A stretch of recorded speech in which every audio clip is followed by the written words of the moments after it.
मंडळी, भाजपाचे आमदार गोपीचंद पडळकर हे नेहमी आपल्या वादग्रस्त वक्तव्यांसाठी ओळखले जातात.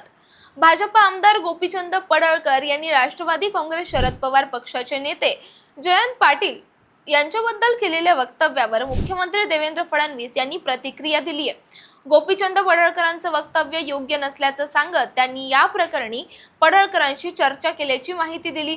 गोपीचंद पडळकर यांनी जयंत पाटील यांचे वडील दिवंगत नेते राजाराम बापू पाटील यांचा उल्लेख करत अश्लाघ्य विधान केलं होतं.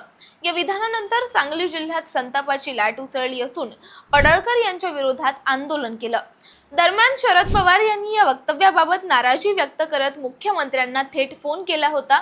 त्यांच्या या वक्तव्याचा व्हिडिओ सोशल मीडियावर व्हायरल झालाय. तसंच या वक्तव्यामुळे राष्ट्रवादी काँग्रेस शरदचंद्र पवार पक्षाच्या कार्यकर्त्यांमध्ये प्रचंड नाराजी पसरली असून त्याचे पडसाद राज्यभर उमटत आहेत. तुम्हाला त्यांच्या या वक्तव्यावर काय वाटतं? कमेंटमधून नक्की कळवा. पुढच्या घडामोडी सर्वात आधी समजून घ्यायच्या असतील तर त्याचं काय महाराष्ट्राला आत्ताच सबस्क्राईब करा, कारण इथे ऐकायला मिळतं खरं राजकारणाचं इनसाइड व्हर्जन.